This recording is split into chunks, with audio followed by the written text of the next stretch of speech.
Kardashian is reportedly humiliated over Taylor Swift's Thank You Amy diss track, but will not fire back because she fears being attacked by Swifties online. All lowercase letter lyrics, except for capital letter, capital letter, capital letter every once in a while. And if they circled the capital letter and wrote them down, it spelled out a secret code, a secret passage. The drama from Taylor Swift's latest album, The Tortured Poets Department, is seriously getting out of control. From Taylor coming out and basically dissing Kim Kardashian to Swifties wanting to start beef with Beyonce, and now music reviewers are even receiving threats from Swifties if they dare say anything negative about the album. Loves, I am telling you, this album has had drama at every turn, and it looks like only the beginning. Hi, Kim. So I have good news and I have bad news. The good news, you helped a woman heal. You helped a woman heal, whether you meant to or not. Yeah, the bad news does seem to be that the song is about you, and it's sort of portraying you, like a bully, I would say, for sure. So, Taylor Swift recently released her new album, The Tortured Poets Department, and just like all of Taylor's previous albums, it had people talking immediately. On the day it was released, it immediately started breaking records, becoming Spotify's most streamed album in a single day in history in less than 12 hours. On top of that, it has also become the first album on Spotify to have more than 300 million streamers in a single day. However, after people listened to the album, that's when the drama began. Loves, one song immediately stood out from the whole album. Now, it's not a surprise for an artist of Taylor's caliber to have standout songs on their albums, but this song didn't just stand out because of how good it was, but rather because of who was being talked about in the song. Thank You, Amy is the song in question, and Loves, let me tell you, Taylor wasn't holding back. So, the first thing that people immediately noticed is that the capitalized letters in Thank You, Amy spell out the name Kim. And it didn't take long for people to start speculating that Taylor was talking about Kim Kardashian. The first line in Thank You, Amy begins with Taylor Swift making it clear who the song is about. She starts by saying, "When I picture my hometown, there's a bronze spray tan statue of you and a plaque underneath it that threatens to push me down the stairs at our school." The bronze spray tan statue is about Kim Kardashian's fake tan, and when she says my hometown, she isn't talking about the actual place she grew up in, but the mental and emotional place she was in during her encounters with Amy, aka Kim. And then Taylor Swift just goes all in the next couple of lines, explaining to her fans how bad her experience with Kim has been over the years, likening Kim to a school bully who wants to push her down the stairs. And Loves, if you think about it, you will see how deep Taylor went in this song, because by comparing Kim to just a school bully, she is saying just like a school bully, Kim isn't that relevant in the real world. Now, for those of you who might be confused about why Taylor would diss Kim K like this, it is because of none other than Kim's ex, Kanye. Back in 2009 at the VMAs, Kanye interrupted Taylor's big moment. I sing country music, so thank you so much for giving me a chance to win a VMA award. Yo, Taylor, I'm really happy for you. I'm gonna let you finish. But Beyonce had one of the best videos of all time. One of the best videos of all time. That interruption started a feud that has lasted over 15 years and has seen Kim Kardashian do some unspeakable things like editing Taylor's phone call with Kanye to make Taylor look like a liar. Taylor Swift is speaking out on her leaked phone conversation with Kanye West in 2016 regarding the song Famous. In an interview with Time magazine, Swift says that incident took her down a path psychologically that she's never been before. Now, if you weren't following the hot goss in 2016, basically Kanye West had called Taylor Swift and asked her to approve a line in his song Famous. So this was basically the line for anyone that's wondering, and basically Taylor Swift said that she did not approve of the B word. Although Kanye West and Kim Kardashian, Kanye's wife at the time, who allegedly leaked the video, says that she did approve it. In the interview, Taylor Swift says that the media was really hard on her during this time and that she ended up moving to a foreign country.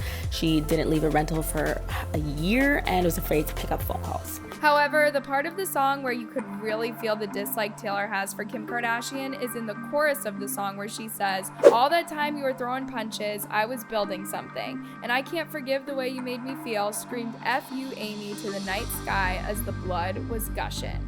Now, If you look closely at the version of the lyrics Taylor uploaded, you can see that the K in FU Amy is capitalized, which is Taylor's way of stressing how she feels about Kim Kardashian because of all of the things she put her through. Taylor's own management team even tweeted out the lyric during her Reputation era of the Eras tour. Y'all, the second verse of this song made me shocked to see just how angry Taylor has been at Kim K, because Taylor says, "And it wasn't a fair fight or a clean kill each time that Amy stomped across my grave."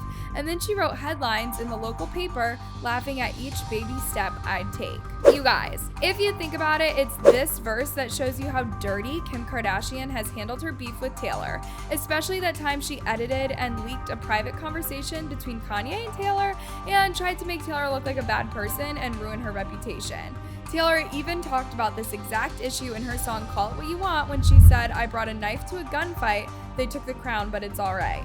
And also in her song Long Story Short from her Evermore album, where she says, "I tried to pick my battles till the battle picked me. I was in an alley surrounded on all sides." Loves, it seems like for years Taylor has been trying to show the world that Kim has been trying to show the world that despite trying to make peace with Kanye after their 2009 incident, Kanye and Kim decided to start the beef back up again. But Kim decided to even edit Taylor's phone call to ruin her reputation in the public, hence the need for Taylor to come out and say that she feels like Kim K hasn't been fighting fairly and seems to be picking at her repeatedly. Kim even managed to start the hashtag Taylor Swift is over party after leaking the edited phone call. But in the bridge of Taylor's song, she kind of took the power away from Kim when she says, "I wrote 1,000 songs that you find uncool. I built a legacy that you can't undo. But when I count the scars, there's a moment of truth that there wouldn't be this if there hadn't been you." Basically, here Taylor is showing us how since her run-in with Kim, she has become bigger and has managed to build a huge legacy that is bigger than Kim. I mean, to this day, Taylor Swift is the only artist to have ever won the Grammy Album of the Year award 4 times. But by the end of the bridge, Taylor does acknowledge that without Kim being a bully to her, she would have never made the songs that she did and thus wouldn't have become the megastar that she is today. So she is thanking Kim for inadvertently making Taylor who she is, even though Kim, aka Amy's, goal was always to bring Taylor down. So it's already been said that Thank You Amy on Taylor Swift's new album, The Tortured Poets Department, is about Kim Kardashian because of how the title is capitalized with the K-I-M. But it got us wondering why she chose the name Amy out of all the names that she could have hidden K-I-M in. Well, Amy, spelled that way, actually means beloved friend? What? So we think this is another hidden meaning layered into the song. Is it to throw in some sarcastic shade, or is there more to the relationship than we know? Because we all know Taylor can be unserious sometimes, but she is always intentional. Nothing is an accident with her. Now, up until this point in the song, it was just speculation that Amy in the song was Kim, but in the final verse, Taylor Swift basically acknowledges that Amy is in fact a real person by saying, "And maybe you've reframed it, and in your mind, you never beat my spirit black and blue. I don't think you've changed much. And so I changed your name and any real defining clues. And one day your kid comes home singing a song that only us two is gonna know is about you." Cause y'all, Taylor basically just came right out and confirmed that she did change the person's name to Amy, but she left clues so the real person can know who they are. And I guess it's safe to assume that the capitalized K-I and M, i.e. Kim, are the clues. The thing that also made a lot of people believe that Amy was Kim Kardashian was the line about Amy's kid singing a song that only Taylor and Kim knew about. You guys remember that viral video of Kim and North singing and dancing to Shake It Off, which is basically a song about Taylor shaking off all the things her haters, aka Kim and Kanye, were saying about her. Kim Kardashian and North West were dancing to a Taylor Swift song, specifically Shake It Off, in their latest TikTok. I feel like I've been waiting for this to happen. I always wondered what the conversation there was, like if Kim's kids wanted to listen to Taylor Swift, like was that allowed? But we already know that Kim will literally do anything North asks her to do, so it's actually really cute. Loves, when I tell you people almost lost their minds after figuring out this song was about Kim, I am not exaggerating. Just take a look at these reactions. The fact that Taylor knows North West is a Swiftie is just poetic justice, really. Taylor really said, "Keep my name out of your effing mouth, even if your kids don't." After hearing "Thank You, Amy," Swifties need to stop saying that Taylor doesn't care about what Kim did or that she has forgiven Kim K, because she never will. The trauma was so bad. I'm already seeing people saying that "Thank You, Amy" is immature and childish, and I just want to say this. Consider yourself lucky if you've lived your adult life without knowing people who exist to destroy you and torment you. It's painful and lonely, and this song is important. So people just released a story saying, Kim's over the feud. Allegedly, the song "Thank You, Amy" is about Kim, all these things, right? And the quote that apparently one of her people gave two people said that Kim, she's over it and thinks Taylor should move on.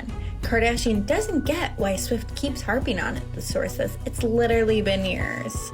Kim, honey, do we not remember? Do we not remember what you did to her? Drove her into hiding? When you were the one in the wrong? She was fine. You were the one in the wrong. It has all come out that you were the one in the wrong. And she literally went into hiding for years. She was not seen for so long because of you. Hello? Y'all, Taylor Swift's album doesn't end there. After Taylor dropped her album, Post Malone, who is featured in the album, decided to share a tribute to Taylor for giving him the opportunity to work together. So Post took to Instagram to write, "It's once in a lifetime that someone like @Taylor Swift comes into this world. I am floored by your heart and your mind, and I am beyond honored to have been asked to help you with your journey. I love you so much. Thank you, Tay." However, this simple post seemed to anger Beyonce's fans.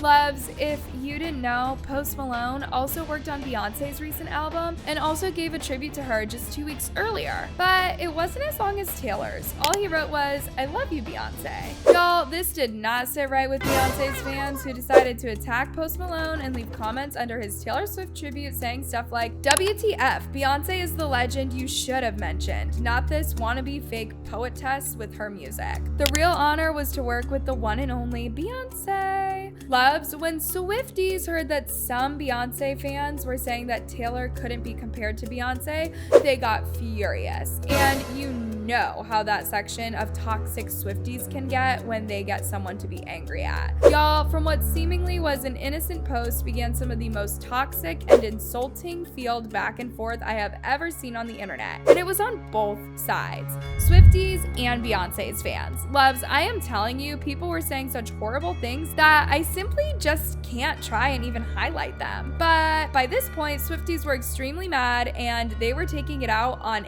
anyone. Now, while all this was going on, Paste magazine was preparing to publish their reviews of Taylor's album. In the past, some Swifties haven't been too pleased with Paste because of the negative reviews they have given Taylor in the past. Paste has had serious issues with some Swifties in the past that it got to the point where Swifties were sending threats to the authors at Paste. Now, when they dropped their review, it wasn't all that good, with the album receiving a 3.6. Given their history with Swifties, it was only a matter of time before things went south. Shortly after the review was made public, the author who wrote the reviews began receiving threats, so much so that Paste had to almost immediately take down the person's name and simply write Paste staff because the threats were getting out of hand. And it didn't stop there. Other publications also started to post anonymous reviews of Taylor's album because they feared all the threats from Swifties. Taylor Swift fans, some of them are crazy. So much so that there is a publication that has a review of her new album, and the review had to be written anonymously because this publication had gotten death threats by Taylor Swift fans in the past. Yes, these Taylor fans. So the review was written on the site Paste. It was not a glowing review. They torched her album. Yeah. They just torched it. The reviewer's name was on the article. Then the threats started coming in, and it was changed now to say just by Paste staff. So this is how bad it is. Now, the problem is that the cat's out of the bag and they can clearly find out who it was. Y'all, the drama surrounding this album is just next level. If it's not Taylor going after Kim, it's Swifties going after anyone who dares cross them. Now people are scared, and it's only a matter of time before something else starts because of this drama. But what do you guys think? Have we seen the final chapter of the Taylor versus Kim drama, or will it go on even further? Who is the next person that Swifties will be mad at? Let me know your opinion in the comments below, and don't forget to check out my previous videos to ensure you are up to date with all the latest tea.